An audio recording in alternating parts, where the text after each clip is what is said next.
Hey, it's Marley from the Energy Boutique with your energy forecast for Tuesday, August 16th. So today we do have the majority of the day with the moon still in this fiery, straightforward, semi-aggressive Aries energy. We will see the moon go void, of course, at 4:19 p.m. and will be locking into Taurus energy at 10:24 p.m. Eastern Standard Time. So we do get the bulk of the day with this little bit of spark, this little bit of aggressive type of energy from the Aries moon. And then, of course, shifting into this Taurus energy, we're going to slow things down a tad, really get into our physical body, really identify what it is that's making us happy, what it is that we need more of, what it is that we have to do in order to stabilize our emotions and our mental plane. There are 9 different aspects here today, and 8 of them involve the moon.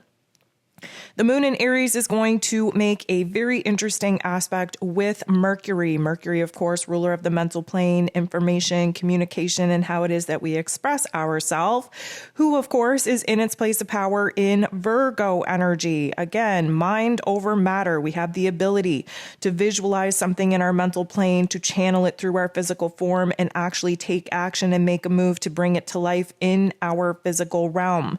This particular energy, although highly critical, very judgmental of oneself, wants to focus in on the details of our lives, hoping to add a little bit of logic and practicality, strategy to our plans, dissecting, of course, the ins and outs of the issues that we're currently facing, of course, to provide solutions.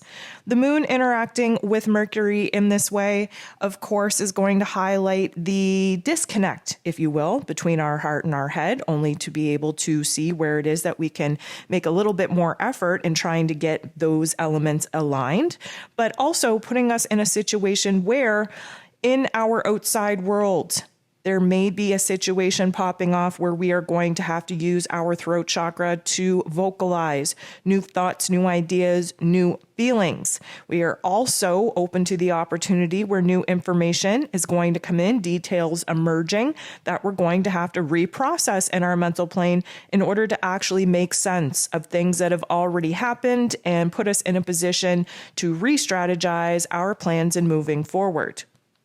The moon is going to make an interaction with Uranus in such a way that would suggest that something is going to pop off in our exterior realm that's going to shake us up a bit, that's maybe going to shock us, maybe disorient us for a little tiny moment, maybe disrupt our plans altogether, and of course, really shake us up in our emotional field. We have to kind of feel a little bit of chaos take place, a little bit of confusion, especially having our plans disrupted or, new information come in that's going to change the game in order to prepare us for this very interesting aspect that will take place later on here today that will totally open up our mind space and shift our perspective and understanding to a totally different opportunity, a different path, a different direction in moving forward. But first, the moon is going to sextile Saturn. This is a beautiful energy. We are picking up the pace. We are getting in alignment, realizing what it is that we have to do. Now, our to-do list is very long, but what we have to concentrate on is where it is that we actually need to start taking action, making moves, and being able to build the bridge to get us from where it is that we're at to where it is that we want to be. Now, Saturn, Mr. Karma himself, ruling over roles and responsibilities, structures, and foundations, is retrograde in Aquarian energy. The moon being in Aries has this tenacity, if you will, this warrior type of spirit to, put the past behind us, to focus on what it is that we want, we need, we desire. And of course, Saturn energy being in Aquarius is all about our, let's call it, commitments to other people. Many of us, especially in this karmic situation that we currently at, we're in an adjustment period. We're trying to see what it is that we've outgrown, what it is that we've completed, where roles and responsibilities, commitments to other people are concerned, getting back to the nitty-gritty of what is going to make us happy. Again, the Aries energy very focused on me, I, the self, the individual, while the Aquarian energy very focused on the collective, other people, the team, the unit, the group. So we are kind of getting down to the nitty-gritty of, emotionally speaking, what it is that we have to rebuild in our lives to equally put our own wants, needs, and desires, at least at the top of the list, before we go ahead giving all of our energy away to other people. Now here's where things get beautiful. 10:49 a.m. Eastern Standard Time, we have the moon in Aries, trining with the sun in Leo. This is fire on fire. We're blending these energies together. This is going to really boost our optimism, our confidence, our enthusiasm to actually push us and propel us ahead. We have to get a little bit more aggressive and assertive in what it is that we actually want for ourselves. We can't sit back and just hope and pray that it manifests. We actually have to do the nitty-gritty work in the physical realm to set the stage for these changes to happen. So this is going to really kind of renew our spirit, renew our desires, our passion for change. Again, over the last couple of days, we've had some pretty intense aspects that have kind of spoken some fear, some doubts, some insecurities in our dreams, in our vision, really kind of deterring us, making us feel like we don't have what it takes to actually make the jump, make the change, make the transformation. This particular aspect is going to bring us back down to earth, on the right side of the energy, in order for us to actually see that, guess what? We have a passion, we have a desire, there's a spark, there's a fire, there's a flame being ignited within us, and we have to do what it takes in order to align with this new path that we, in our heart and soul, are being asked to pursue. The moon is going to interact with Neptune in such a way that might disconnect us from our intuition for just a moment. Now, let me just say, every single time that we have a high, that we take a step forward, there's likely an energy going to swoop in to try and take us a couple of steps back. This may be the energy if we lose ourselves in the overwhelming want, need, and desire to push forward to make a change. Now, just as we're flying high, just as we're confident, just as we're optimistic, just as we are enthusiastic and spiritually propelled to push forward, to be aggressive, to make a choice, to take an action, to move forward, suddenly we're going to be overwhelmed with all of the thoughts, all of the emotions, all of the actions that may mean for us. And in this moment of being overwhelmed, suddenly our ego kicks in, trying to deter us from actually aligning with the vision and the dream that our higher self wants us to hold on to. This is when our intuition kind of shuts down just a tad, where we feel so overwhelmed with reality, with the tasks, the chores, the to-do list that we would have to actually boss up and take control of in order to create a new reality, that we kind of want to just curl up in a ball, bury our head in a sand, and just kind of let reality do its thing while we live in la la land.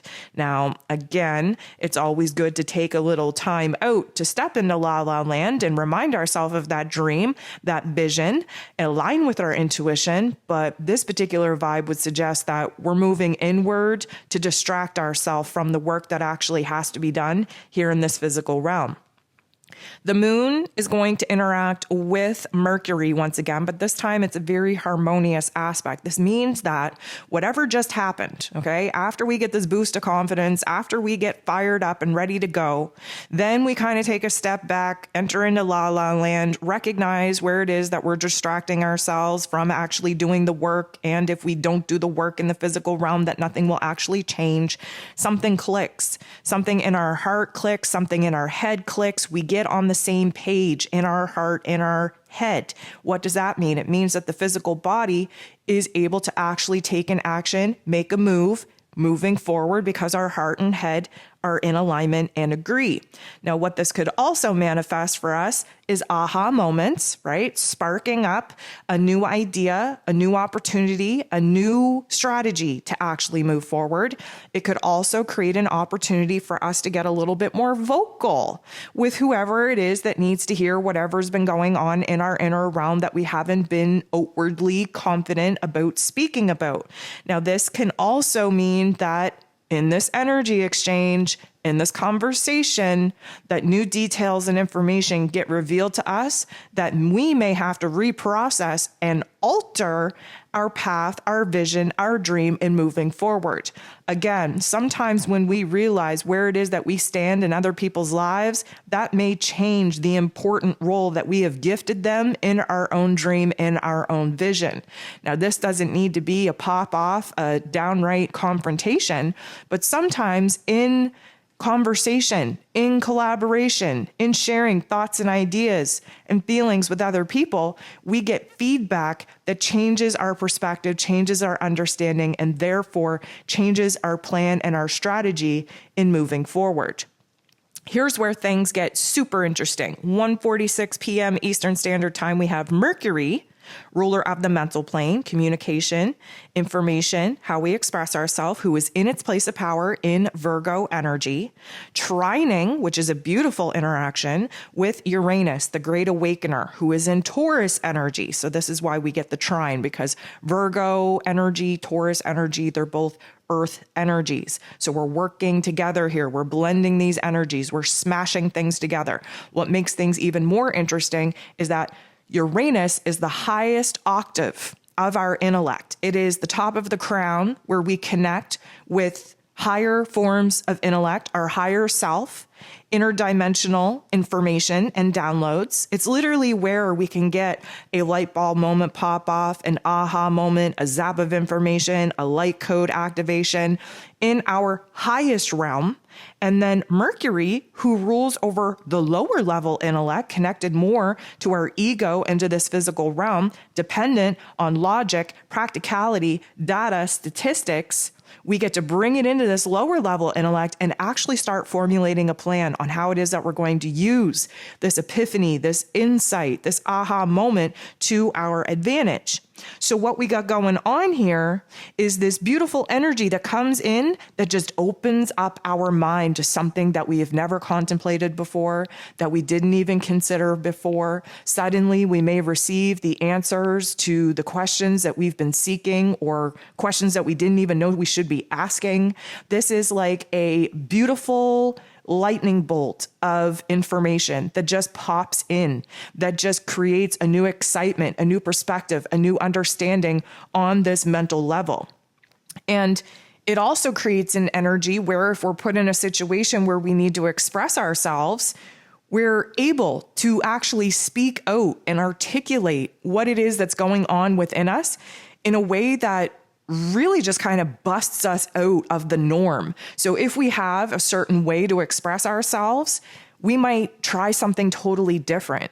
This is where, again, the Uranian energy opens us up to new ways of doing things, opens us up to new methods, new ways of thinking, new ways of communicating, new ways of expressing ourselves that actually work out in our favor. So this could be a time, again, when, unexpected information and details emerge that totally change the game. Our intuition is super strong under this influence, and that's why out of the blue insight, downloads, light codes being activated, aha moments, light bulbs flashing are all very high on the list. This is where our creativity peaks, where we are downloaded with solutions to our problems, where we are essentially stepping outside of the box in order to think outside of the box and come up with solutions that we have never even contemplated before. So this is going to be a game changer for many of us because it adds to the puzzle pieces that we're currently lacking. It adds to the clarity, to the bigger vision, to the bigger picture that many of us have not been able to see as yet. And it's really going to create an interesting, unexpected opportunity for us to see things in a different light from a fresh set of eyes.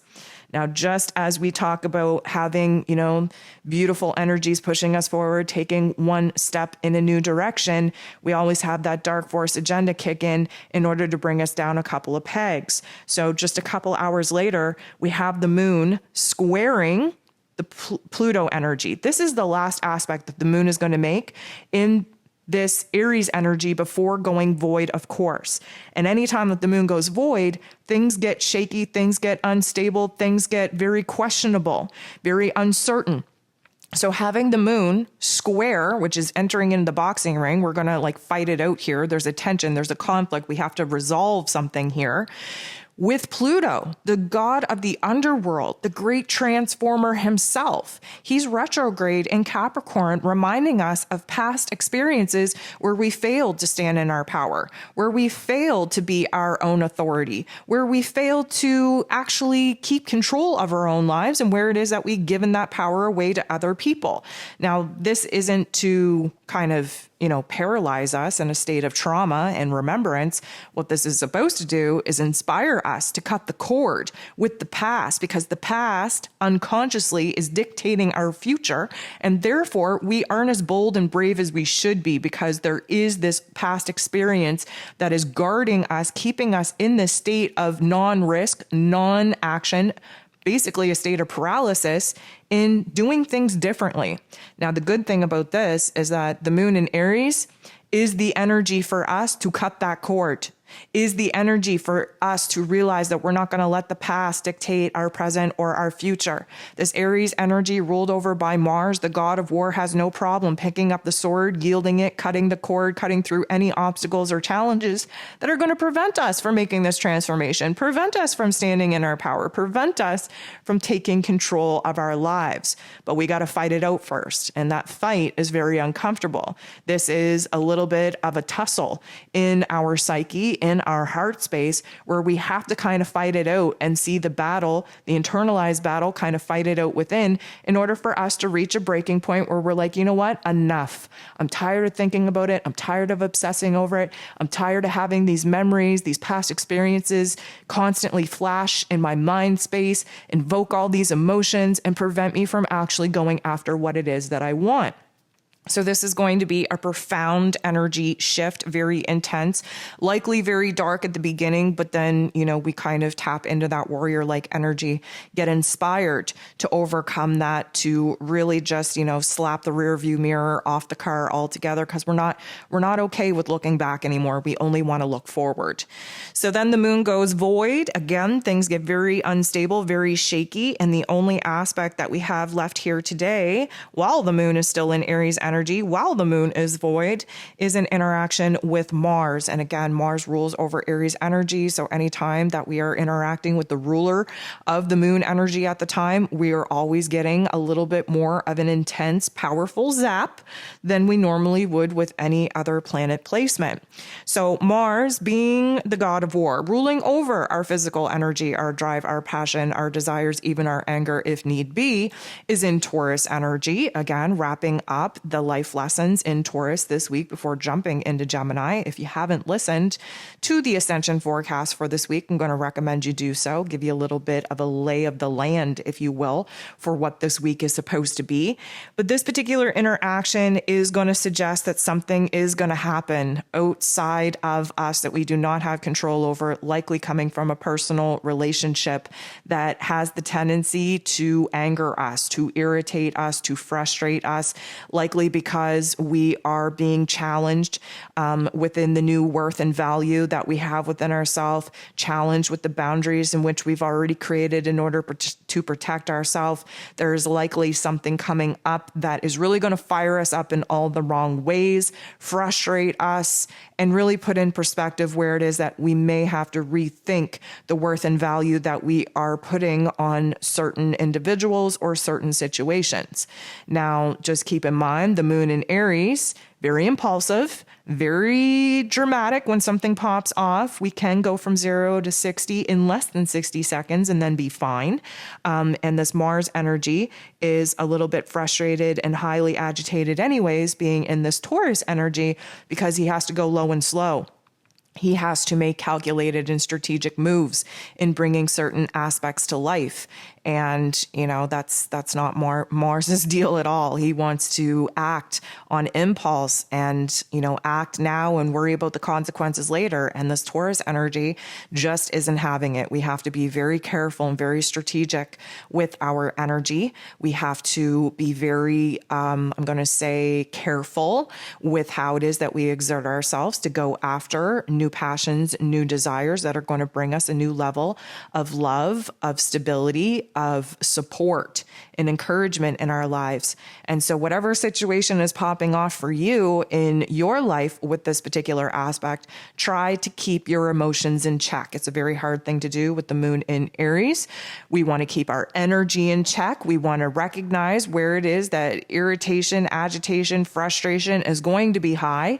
And if anger is triggered, let's use anger as a positive method to make change instead of a destructive method to just burn the place down and take everybody down around us. There is a lot of power in anger. A lot of motivation and inspiration can come out of anger. So if you are feeling triggered and activated in some kind of way, let's try to at least use the not so nice energies, the not so nice thoughts and emotions as a catalyst, as an inspiration and motivation to make a change, to move forward in a certain direction, to be solid and firm enough to continue to pursue the passions and the desires that, of course, we've been actively working to manifest. Because the not so nice shadow aspect of this particular energy is, again, we pop off, we act on impulse, we let our anger and rage come to the surface, and we get destructive with trying to make other people feel our wrath, which of course we just don't want to do.